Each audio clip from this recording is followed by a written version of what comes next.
2024ची लोकसभेची निवडणूक होती। अकलूजमध्ये मुख्यमंत्री देवेंद्र फडणवीस यांचा ताफा प्रचारासाठी आला होता।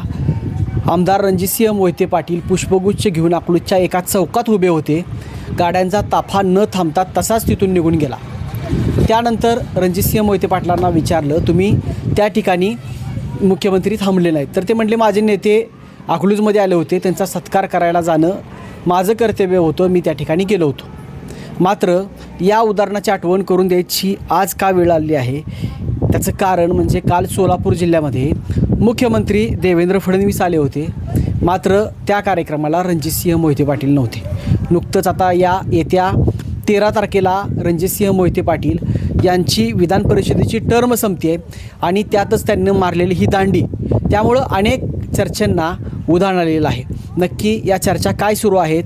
मोहिते पाटील भाजपपासून दूर चाललेले आहेत का? मोहिते पाटलांचे भारतीय जनता पार्टीतील नेत्यांशी कसे संबंध आहेत? मोहिते पाटील पुढची कोणती राजकीय व्यूहरचना रचतायत का? तेच आपण या व्हिडिओमध्ये पाहणार आहोत। नमस्कार, मी नितीन, तुम्ही पाहत आहात मुंबई तक। आपण जर पाहिलं तर रणजितसिंह मोहिते पाटील यांनी 2019ला भारतीय जनता पार्टीमध्ये पंतप्रधान नरेंद्र मोदी यांच्या उपस्थितीत अकलूजमध्ये प्रवेश केला। त्यावेळेस कृष्णा भीमा स्थिरीकरण हा एक मुद्दा घेऊन ते पुढे आले आणि त्या मुद्द्यावरती त्यांनी भारतीय जनता पार्टीमध्ये प्रवेश केला।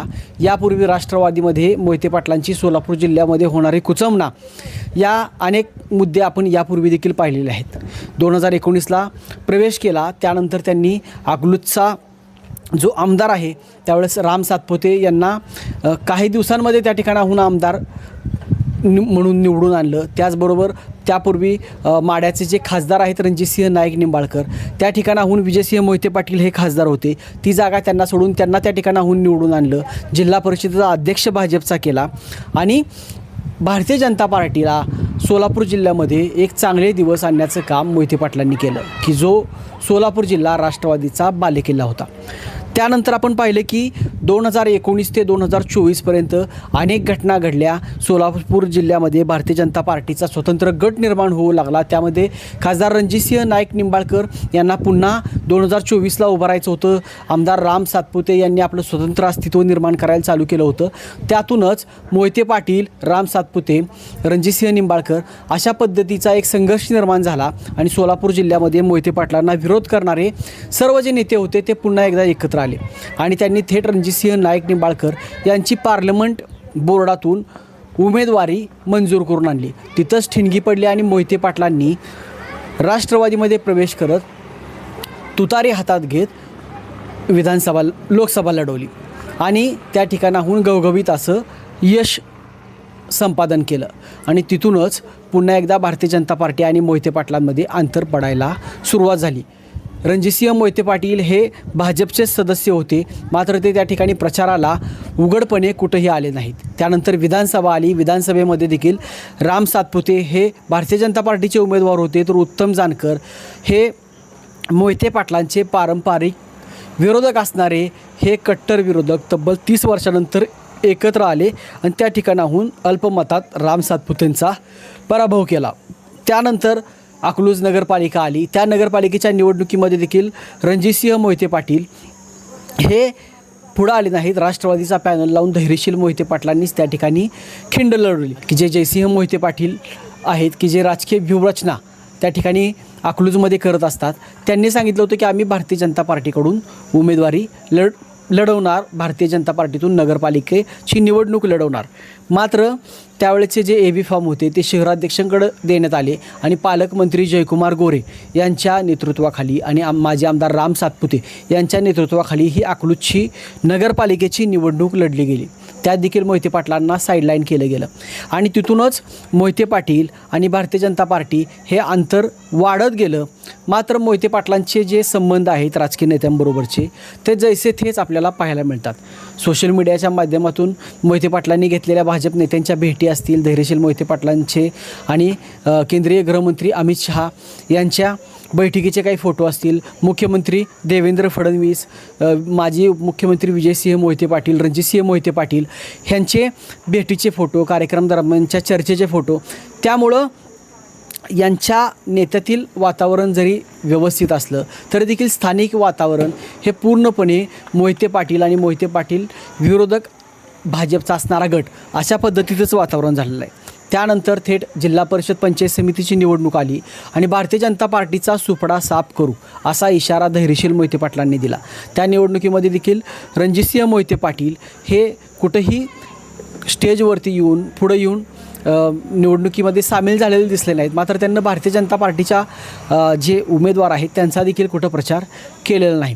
त्यामुळं ही निवडणूक झाली आणि तब्बल 30 वर्षानंतर भारतीय जनता पार्टीला स्वतःच्या हिमतीवरती सोलापूरच्या जिल्हा परिषदचा अध्यक्ष हा त्या ठिकाणी निवडून आणता आला आणि तिथूनच कुठंतरी या सगळ्या गोष्टीमध्ये मोहिते पाटील आणि भारतीय जनता पार्टी हे दोन गट आमने सामने येऊन कट्टरपणे काम करत आहेत.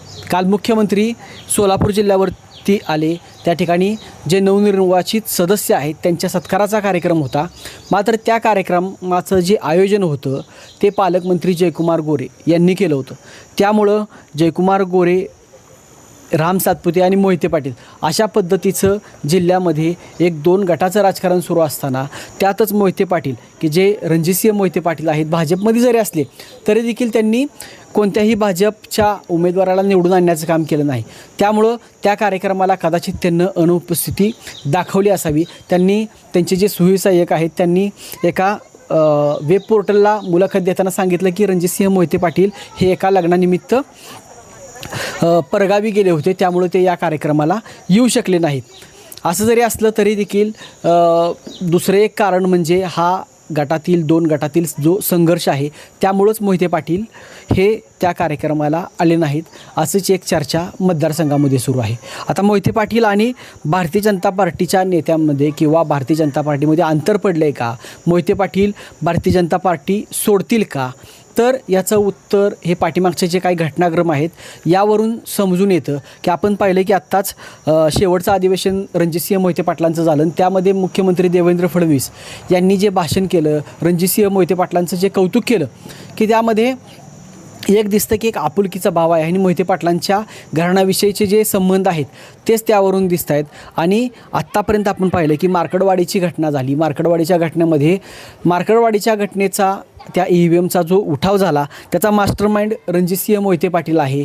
शिवरत्नवरून जे शंकर कारखान्याला जी दिलेली निधी होता, जो 25 कोटीचा जो थक हमी दिली होती, तो पैसा निवडणुकीमध्ये खर्च करून भाजपच्या उमेदवाराचा पराभव केला. अशा पद्धतीची मागणी करत माजी आमदार राम सातपुते यांनी रणजितसिंह मोहिते पाटलांची हकलपट्टी करावी अशी मागणी केली होती. मात्र ही मागणी कडे कोणतेही भारतीय जनता पार्टीच्या नेत्यांनी लक्ष न देता आत्तापर्यंत त्यांची ही विधान परिषदेची जी टर्म होती ती पूर्ण झालेली आहे.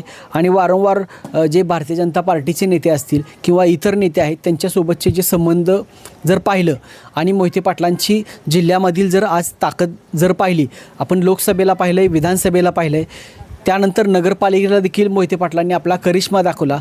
त्यामुळं हा 2 गटातील संघर्ष असा सुरू राहील.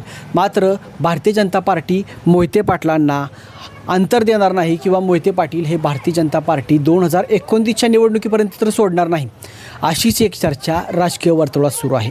तुम्हाला या व्हिडिओबद्दल काय वाटतं आहे ते कमेंट करून सांगा. तुम्ही जर आमचं मुंबई तक चॅनल सबस्क्राईब केलं नसेल आजच सबस्क्राईब करा. धन्यवाद.